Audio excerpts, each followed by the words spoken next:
Hey, so people, how you doing? It's been a while. So, I have to make liquid soap today, but I know here, okay, some of you used to use washing machine to make, liquid soap. I haven't tried it before, but I've seen people. I watched a video of a lady today where she said she always uses her washing machine to make liquid soap.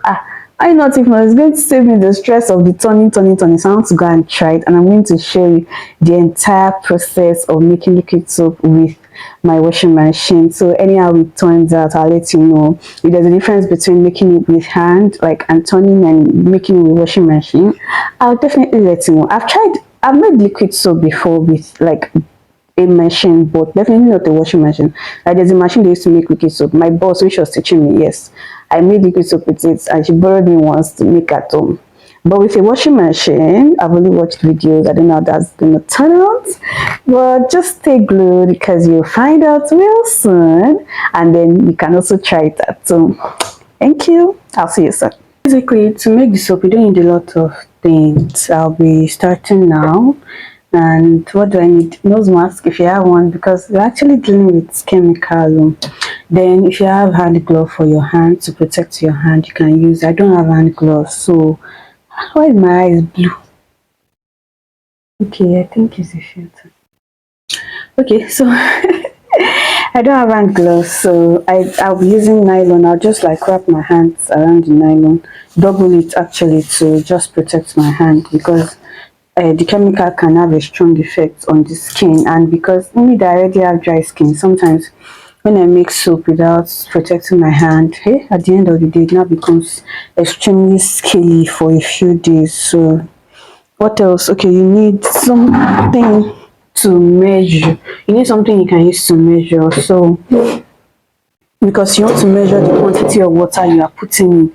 If you just keep adding water without measuring, you might put too much water and your soap will become very watery. So I'm using this, normal bucket, just normal bucket, but it has a measuring stuff.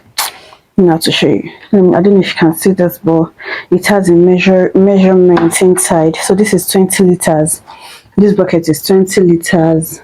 It can contain 20 liters. And what we want to make today, the quantity of soap we want to make is actually 20 liters.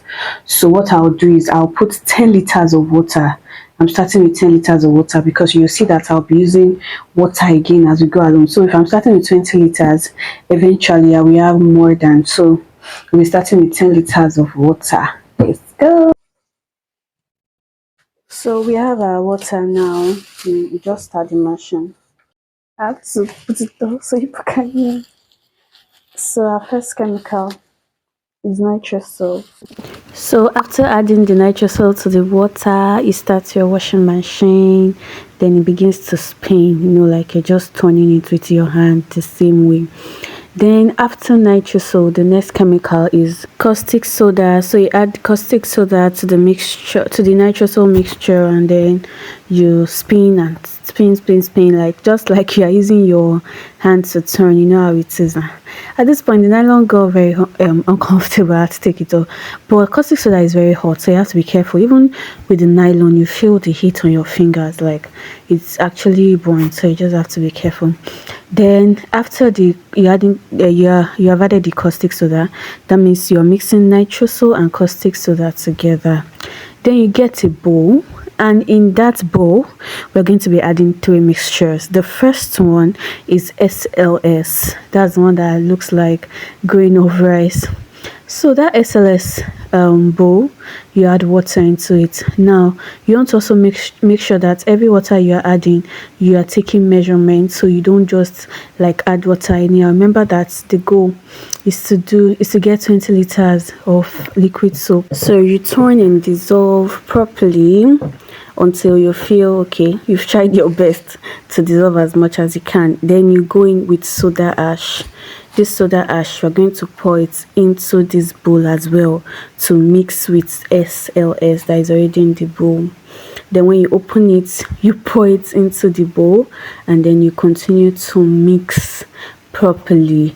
This part you have to mix with your hand, because of course you know that we have a mixture in the washing machine already, so there's no way we would add the shake it. So in a bowl, just do this simple mixing. Add the soda ash into the SLS mixture, and then you mix thoroughly. Now remember I spoke about quantity of water. So the water I put in that small bucket that I'm adding into this mixture in the bowl, I actually measured 4 liters of water in there. So the next chemical I'm putting in, the third chemical, is called STPP. That's the third chemical I'm putting into this bowl. Remember I mentioned earlier that we'll be mixing 3 chemicals together. These are the ones in powder and green foam.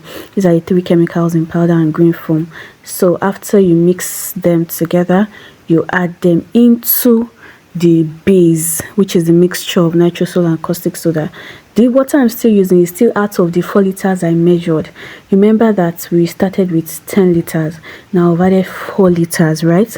That means we have 14 liters of water already, and we are going to 20. So after you add it, you add the mixture in the bowl into the base, you let it mix, and you can see what we are having already. We're already having a thick, nice looking soup. Very, very lovely. Then after that, we can begin to go in with our liquid chemicals. We have added the powdered ones, the one that looks like green. Now we can begin to go in with the liquid chemical we have, and we have a couple of them, like I think about 3 or so.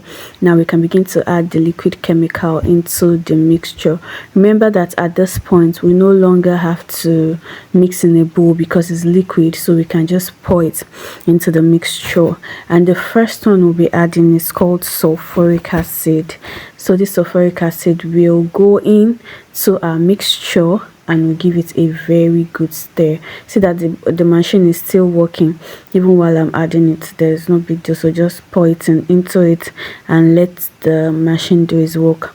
Please note that if you are using hand to mix, it is the same procedure that you would go in with. There is no difference, still the same method. The only difference here is that instead of us to mix with our hand, we are using the machine. The machine is assisting us to do the mixing.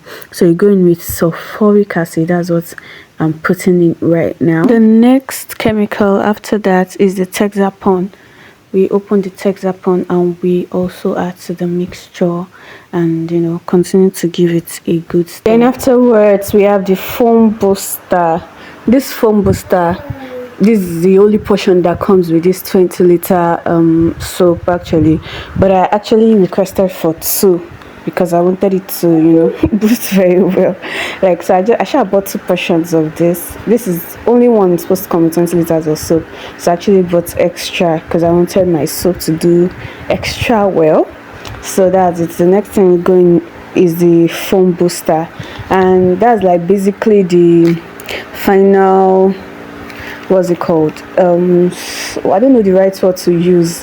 Not chemical, because I don't know, perfume and other ones, they are chemicals, but like that's actually a hair soap maker. Let me just use that word. The final soap maker that we are going to be adding. So basically I've talked about all the ingredients that we used. The remaining 2 I'm going to talk about next. They are actually really simple stuff. So this is the color. You can go with any color of your choice. Most people for what's it called, liquid wash, they prefer to use green, but I don't want to use green because I don't want to use the normal color, so I said to go with this color. This color is the yellow color, but you don't just pour your color into your soap, like soap mixture, just like that. No, you have to get an empty bottle, then you pour your color into it, add water, dissolve the color in water first. That's the way to add color to your liquid soap. Dissolve your color in water first, then you can now pour into your liquid soap. Please do not add the color directly. I don't know what's going to happen if you do that because I've not tried it before, but the way I was taught is that you dissolve it first before adding it. Then you can now go in with your perfume, any perfume of choice. I love to use the banana flavor because it has a very lovely scent. So go in with your perfume, and then after that we have your formalin. Formalin is a preservative agent.